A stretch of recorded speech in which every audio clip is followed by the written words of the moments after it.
Okay, so we've seen some crazy bones, we've bought some crazy bones.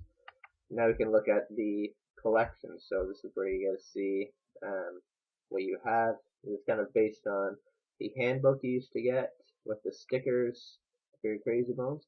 Sort of based on the same premise. So um, you'll have all the crazy bones here, but what the plan is it'll either be in really light gray if you haven't gotten that crazy bone yet, and it'll be colored in once you do have it. So that's the original graphic, and this is what the new ones look like now. So if I look at music, and I click on music, I can see that I have a black one for the blues, a glow, which isn't very good, and we can see all the ones that I have, a lot of greens. Click on smiley, you see all the smileys we have, James Bone. You see how we have less of those because it's more rare. Only two of the jaws, the black. And for some reason, Aggie, we have four. So that's a good collection.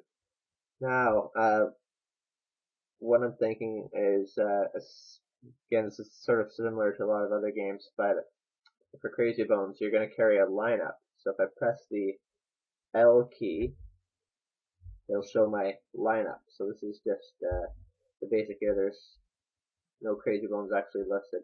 But if I select the 1 key, I can select a Crazy Bone to swap with. So we can start with, sure, we'll start with an Aggie. So once I click Aggie, if we see, so it's out of my collection and into my lineup. And then I can also select number 2. So let's get a lineup together here. We can have music there. We'll use that gold one. Smiley, sure, gray. God, it's black. So you have your lineup. Again, there's no graphics right now, but you can see the red, the green, the blue, and the purple. And what those numbers are, those are your statistics. So each crazy bone comes with their own statistics. So generally, the rare crazy bones have the higher statistics.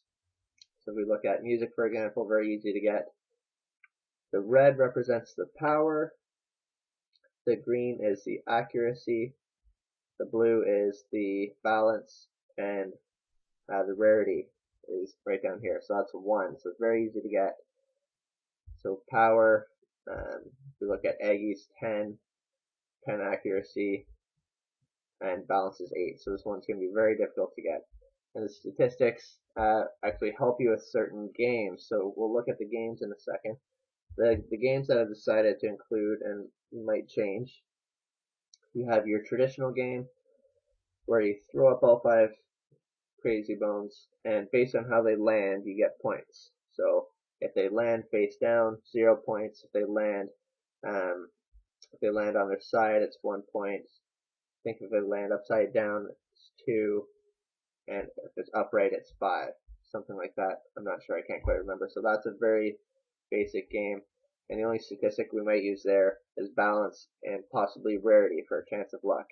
There's also a game called On the Line, which I'll show you in a minute.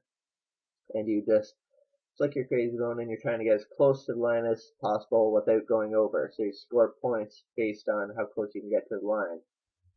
And all it is there's a bar that's going up and down very quickly, but the higher the power rating, the slower that bar goes, so it makes it a lot easier.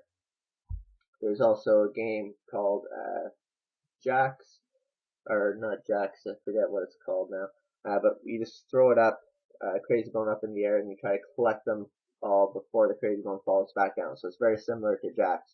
I don't know if you're going to be using any of the statistics in that one. There's also in the box game, or the box game, I haven't made that one yet, but you try to bounce your crazy bones into the box. So I think that one's going to use some of these categories. And the last one I'll show you at the very end is called Battle. So Battle, you're challenging someone else's crazy bones, and you're using all the categories, and it's usually actually the most fun game.